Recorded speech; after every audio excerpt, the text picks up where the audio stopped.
Let's try this again. Yeah, my damn old sorry internet connection. It's either mine or yours. I'll just blame it on mine. Mississippi just got internet. Yeah, y'all just got it? Yeah, I can hear you now. You get it? Yeah. All right, so we're back. You're freshman. You got 8 guys on the roster. You're coming in, and there's some injuries. And I understand you end up coming in against Tulane. That's correct. My goal, true freshman year, was to make the traveling squad, which was the top 3. And Yeah. our first game we played at Alabama. They were defending national champs. And Derek Thomas was on one side, had another guy, Broderick Thomas, on the other side rushing. And I was like, I don't know if I want to play in this game. So I got my wish. I didn't play. The next week we played Tulane in Hattiesburg. And I'm third again. And right before halftime, head coach looks at me and says, "Get ready. You're going in." Well, I ended up going in the third quarter, and we came from behind. We were down 17-3, made a couple plays. We ended up winning the game, and the rest was history. Every touchdown you threw, did you go up and down the field holding that one up? I think then I acted like a chicken with my head cut off. Did you just running around? 8 years old. That was my first touchdowns. What did you do to get ready for that game the night before? Did you get some good studying in? Did you get you a few beers in to take the edge off a little bit? A little bit of both. A little bit of both? Probably more of the latter. That is crazy. So after that, I'm guessing your confidence starts picking up, and then so you win that game. Were you the starter the rest of that year? Yeah, I was the starter the rest of that year. The following week, which would become my first start, was at Texas A&M. They were third in the country. Kyle Field. Yeah, and we ended up losing the game. We actually we played them well. We lost 27-14, I believe, but they were third in the country, and they were loaded. And of course, there was 90 to 100,000 people watching the game. So it was a great atmosphere for my first start. I wish we'd won, but yeah, from there on, I started every game. Man, yeah, I remember my first start was in college. I mean, I went to JUCO for years, so I played. First start was against NEO. I just remember that experience, man. There ain't nothing like, I guess, trying to get that first win or going out there nervous, your heart beating. But I remember, man, my first start was at I just moved to tackle from defensive end, and we go into Florida State, and they go out there with the horse, and he stabs that thing in the ground, and the whole damn place just gets electric, man. There's nothing like it as far as pre-game jitters, man. Crazy. Yep.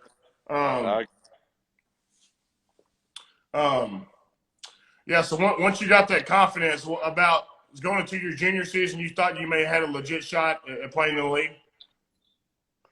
Yeah, I felt like at the end of my sophomore year, I had definitely opened the door for scouts to, obviously there wasn't social media, and it was scouts had to come and actually visit, and it, it's not uncommon for scouts to just go to schools and say, "Hey, you got anybody worth looking at?" Yeah. Because we really didn't get to play on TV very much. So I just noticed more and more scouts coming in and spending more time around the facility. So I started at the end of my sophomore year, started realizing that I had a shot. And before your senior year, so man, your whole career, you're known for being tough, the way you played the game, the competitiveness, and I feel like how you got guys, your teammates, to really, you were the nucleus of that group. But as far as the toughness part, a lot of people don't know about, I guess, for your senior season, you have a terrible car accident, end up, and that's right before the season's kicking off, huh? July 14th, which was roughly 2 weeks before it started. I had a car wreck about a mile from my house, my mom and dad's house, and flipped 3 times, hit a tree. Ultimately, I was in the hospital for almost a week initially. I'd fractured a vertebrae in my back, had cuts all over me, was extremely sore, but they said everything was okay. So I got sent home, spent 4 or 5 days at my parents' house. Never really ate, just didn't feel like I had an appetite. Came to Hattiesburg, was going to try to, try to do something to start a training camp. Started having severe stomach pains. At the time, my girlfriend, which is my wife now, she had an apartment. I was staying in the apartment while she was off studying with some friends, and I had to call her trainer to rush me to the hospital because it felt like somebody was stabbing me in the stomach. So, long story short, rushed me to the hospital. They ran some tests. Within 2 hours, probably, of admitting me to the hospital, I had surgery to remove about 36 inches of my intestines that basically had died in the wreck. It had taken them that long to kind of decay, or I guess lose blood flow. Yeah, so that's why I had no appetite. So I lost 35 pounds. Still, that's right, and that's right before season, man. How long did it take you to get that weight back, or you feel halfway normal? Well, we played. I had the surgery August 8th. We were playing Alabama first week in September at Alabama, and we actually had a home opener against like Stephen F. Austin or something. I didn't play in that game. But I started against Alabama, and I was like 198. And when the day before the wreck, I was 235. So that tells you how much weight I'd lost and how much I'd gained back by the time we played Alabama, which was very little. It took me pretty much the whole year to work my way back to where I felt normal. Yeah. Yeah, I mean, that's one story. I mean, obviously you're 297 games, consecutive starts, Ironman of the sport. If there's one thing you could pick about your career, some of your favorite memories, what would that be? Well, it would first and foremost would be my first, a lot like Tulane, how I came in against Cincinnati. It wasn't a start. I came in, we were losing. Actually, the score was identical. I think it was 17-3 in that game as well. I came in the latter part of the second quarter, and we ended up coming from behind and had a 2-minute drill at the end of the game that was do or die, and much like the Tulane game. So that would be my first. That kind of kick-started. My first start was the following week against a very good Steelers team at home, and I played about as flawless as I possibly could. And then fast forward to our championship game in Green Bay, we beat Carolina, and of course after that, we went on to New Orleans and won the Super Bowl. So those are early memories that are fond memories. But I imagine I can't tell you how many games I played in Lambeau because there's too many to count. But there's been just difficult losses and some unbelievably dramatic wins. But just, for me, just running out of the tunnel with all the tradition and history and great players that have done that before me, and to be one of those and to do it for as long as I did, what an honor. Yeah. I think, man, just the brotherhood, the people you meet along the way, man. You meet some characters, some of the best buddies you'll meet in your whole lifetime, because there's not many guys that have been in situations when the bullets are flying and been right there with you. Speaking of that, man, I got a pretty decent friend, close friend to you. He said you like to do a little bit of hunting before games sometimes. He mentioned one. I guess y'all were playing the Dolphins. I don't know if you ever heard if it was a preseason game, but you might have been injured and decided to go hunting. I always had enough time and would make room for hunting. And you're probably talking about your head coach. That's exactly what I'm talking about. Yeah, I drug him out there many a times. I mean, I had to have somebody to haul whatever I Yeah, that's somebody hauling the kill, huh? yeah, we had. I tell you, me and Doug had some great times together.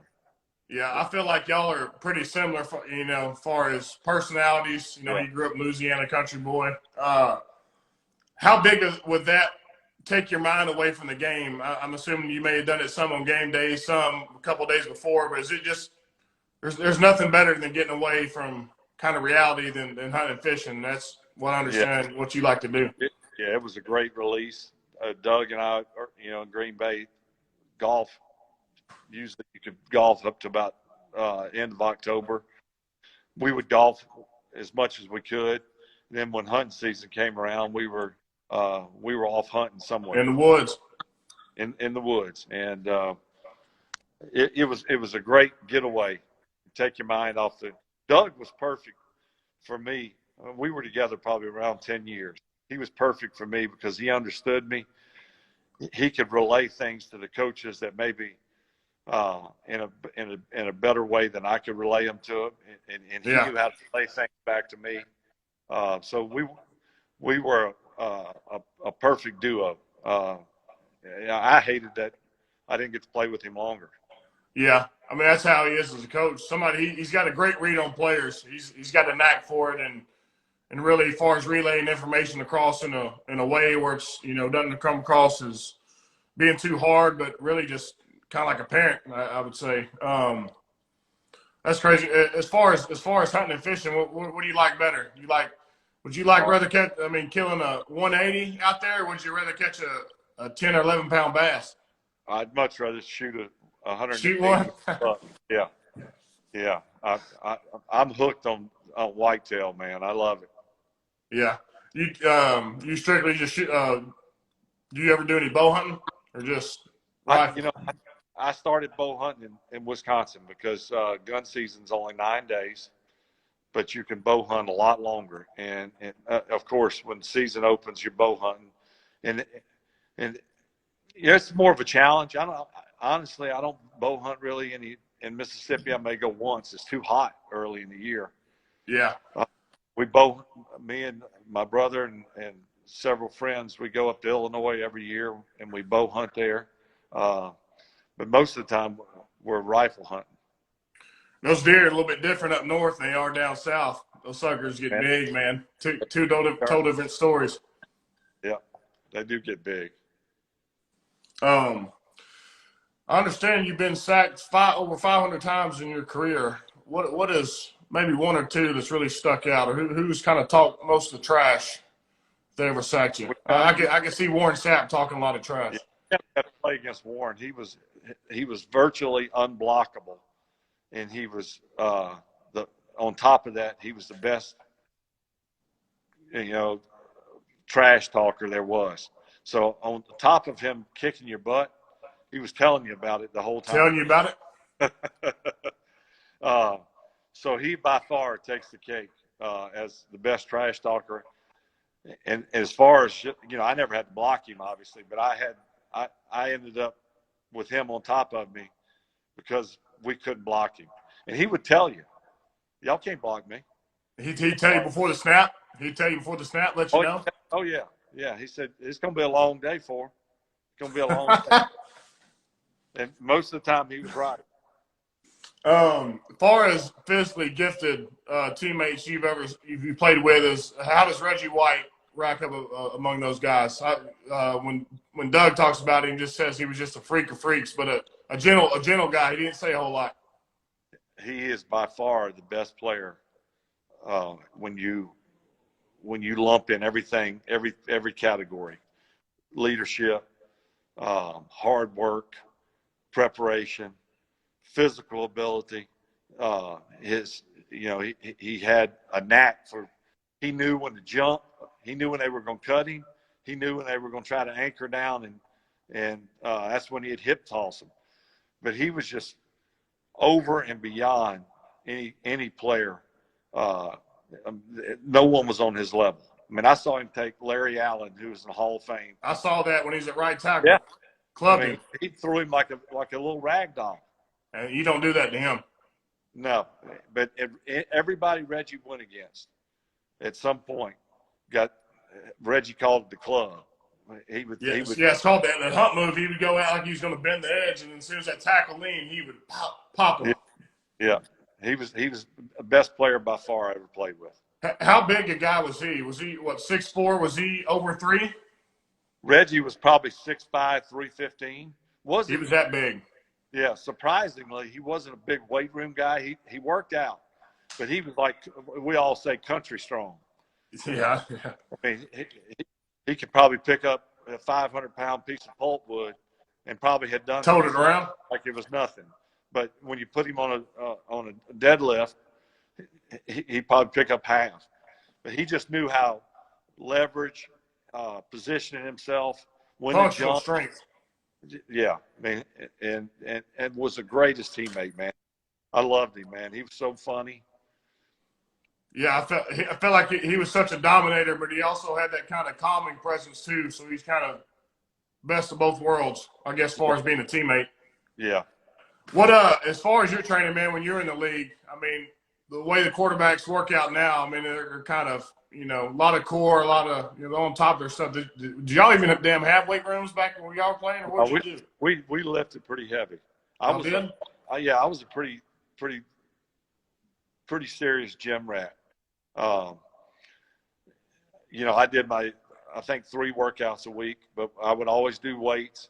My latter part of my career, and I'd say probably the last 3 years maybe, I did more of a country club workout. I did a lot less heavy lifting, a lot more. Getting the guns looking good, them forearms piped up. Hey, isn't that what it's all about? Yeah, I look like I got biceps because I've torn both of them, and so I got a Popeye. That's what one of my teammates has. No Popeye. It's been broken a few times. Curls up. Yeah. Looks like Scott Steiner a little bit. A little bit. Yeah. As far as physically imposing guys, I guess I've seen come out in the field when they just walk out the tunnel and you look at them. I say Cam Wake is a specimen. Mario Williams, you played against Mario a few times. Yeah, I think that guy was pretty. Yeah. We had Alonzo Spellman, Julius Peppers, where you just go, I mean, this guy. God made this guy just a little bit, took his time on this guy. Yeah. You go, I hope he's not as good as he looks. Yeah, and the bad part is that they were. I know. Man, how was that transition? I feel like a lot of athletes, I can speak for myself, I feel like that transition from, you have your whole life put into something, into a sport, and then when it's over, how was the first few years? Are you trying to search or towards the end of your career, are you try to look at those avenues? For me, no. I was fine. Of course, I played 20 years, so I didn't feel like I left anything on the field. But our family was established. We had a home here in Hattiesburg. My oldest daughter lives here in town. She's married to a great guy, and they got 3 boys. So there was enough to do. I take care of my property. That keeps me busy all the time. I think, and I say this to guys all the time, you got to have something, either hobbies or, something to occupy your mind and your body physically when you're done. If you have no plan and then your season or your career is over, whether it be by choice or injury or you just get cut, no one wants you anymore, and you don't have a plan, you're going to be in a world of hurt. Yeah, and I've seen that with some of my old teammates. I'm sure, you've seen countless guys you played with struggle with that. Yeah. It's just the reality of it. Only thing I got a bone to pick with you about is I don't think they have any Wranglers that'll fit me. I like wearing my jeans when I go outside sometimes, but them things a little bit too tight for me, Brett.